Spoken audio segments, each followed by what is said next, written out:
গ্রেপ্তার পঞ্চায়েতের বিরোধী দলনেতা। বধূ নির্যাতন মামলায় স্ত্রীকে খরপোশ না দেওয়ার অভিযোগে বাগদা থানার সিন্দ্রানী গ্রাম পঞ্চায়েতের বিরোধী দলনেতা প্রদ্যুৎ মণ্ডলকে গ্রেপ্তার করল বাগদা থানার পুলিশ। বুধবার তার স্ত্রীর অভিযোগে তাকে গ্রেপ্তার করা হয়। স্ত্রীর অভিযোগ, কোর্টের আদেশ অনুসারে স্বামীকে নির্দেশ দেওয়া হয় তাকে খরপোশ দেওয়ার। বেশ কিছু মাস তার প্রাপ্য সে পায় না। তাকে এর আগে বহুবার কোর্ট থেকে বলা হলেও সে কোনো গুরুত্ব দেয় না। গতকাল তার স্ত্রীর অভিযোগে তাকে গ্রেপ্তার করে আজ বনগাঁ মহকুমা আদালতে তোলা হয়।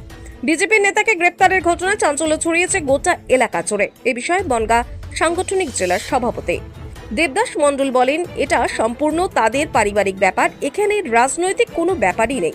দেখুন, এটা রাজনৈতিক কোনো ব্যাপার না, এটা তার পারিবারিক সম্ভবত সাংসারিক কোনো গন্ডগোল। সেই গন্ডগোলে হয়তো বউয়ের অভিযোগের ভিত্তিতে সে অ্যারেস্ট হয়েছে। এটা রাজনীতির কোনো বিষয় না, এটা তাদের পার্সোনাল। সিন্দ্রানী গ্রাম পঞ্চায়েতের উপপ্রধান তৃণমূল নেতা সৌমেন ঘোষ বলেন, ওনার বউ ওনার বিরুদ্ধে বধূ নির্যাতন মামলা করেছে। সেই মামলার ভিত্তিতে পুলিশ গ্রেপ্তার করেছে। এটাই বিজেপির কালচার, এখানে তৃণমূলের কোনো ব্যাপার নেই। এটা তো সম্পূর্ণ পারিবারিক বিষয়। শুনছি এরকম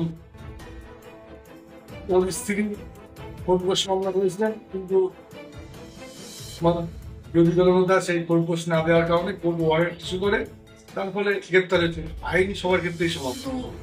ওই দলেরই প্রতিনিধি হয়ে এখন কালচারে পরিণত হয়ে গেছে।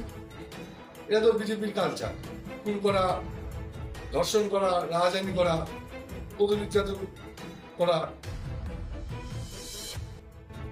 বাগদা থেকে বিপ্রজিৎ দাস ও সন্দীপন ঘোষের রিপোর্ট, কাঁটাতার।